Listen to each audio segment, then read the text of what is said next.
In the top stories, government clarifies decision to reshuffle the boards of statutory bodies. 3 children die in house fire in Guyana, suspected arsonist on the run, and grief turns to anger over police response in Texas shooting.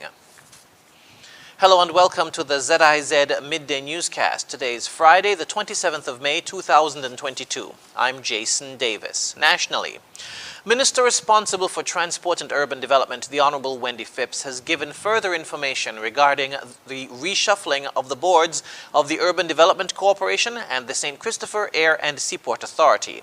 During a press briefing on Friday morning, Minister Phipps said following a review of the performance of both boards, she found irregular hiring practices and salaries at SCASPA. It came to my attention, rather, that some 62 persons were hired between January 2022 and May 2022. My concern was further heightened by the fact that a number of persons who are newly hired were being paid significantly more than other employees who had been hired between 4 to 10 years prior to do virtually the same jobs. What has exacerbated this situation is that in spite of my written and oral directive to place a freeze on hiring, 5 additional hires were done, with a number of them being paid at this exorbitant rate. She said these new hires were financially impractical.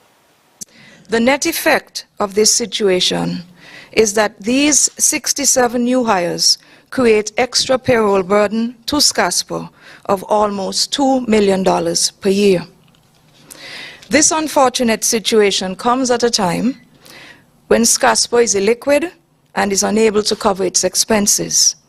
In fact, the Ministry of Finance has confirmed that between September 2020 to December 2021, it has rendered financial assistance to SCASPA to the tune of $17,287,767. Regarding the Urban Development Corporation, one area of concern regarded the credit cards that were issued to members of the board. Corporate credit cards were issued to both the chairman and the chief executive officer.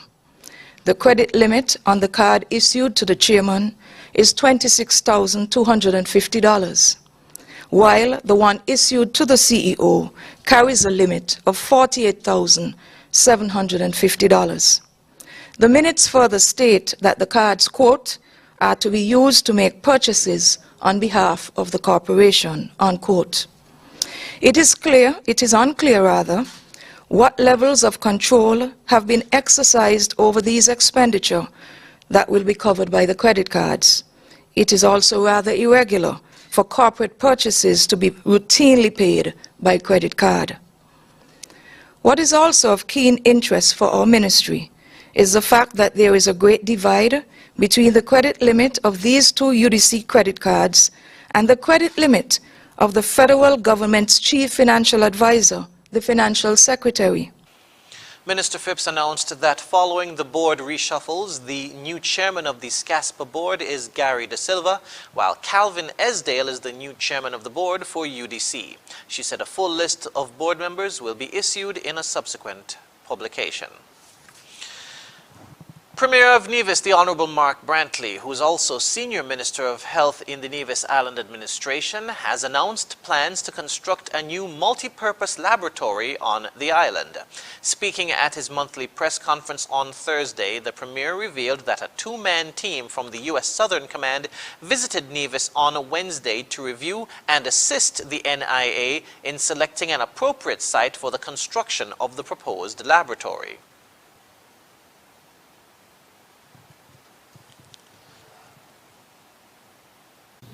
It is envisaged that this lab would be constructed using grant funding from the United States government. In addition, the team would have collected pertinent information that would be used in developing the proposed architectural plans for the lab. Note that the multipurpose lab has 2 broad elements or objectives. 1, ensure items that are traded are scientifically safe, and 2, ensure that the food and water we consume in the Federation are safe. The lab that is proposed for Nevis will be concerned with ensuring that the food and water we consume in the Federation are safe. Specifically, it will address food, water and air quality, which falls under chemistry and microbiology. The lab in St. Kitts is already concerned with the first objective, which is to ensure that items that are traded are scientifically safe. Premier Brantley said the new multi-purpose laboratory will be engaged in a number of activities that will assist a wide cross-section of government ministries, including health, environment, agriculture, and water. It will be involved in some of the following activities: testing all packaged water, bottled water, and be an occasional resource for environmental health and water department samples on Nevis when required. Test dialysis machine between patients for both chemistry and microbiology, and this is going to be very useful when we deploy our dialysis center here on Nevis. Provide indoor air quality service for mold, gases, and particulate matter. Test food and beverages for allergens, toxins. And this one is very important. We will test fish and fish products for toxins, such as ciguatera, to improve quality of intake for those consumers. And ciguatera, as I understand it, is what causes fish poisoning. And so it will be very useful if our fisher folk can now have their fish tested and our consumers will have more confidence in eating that fish.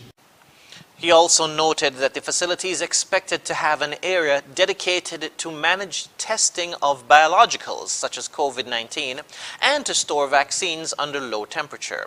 He said it's a welcome development for the island.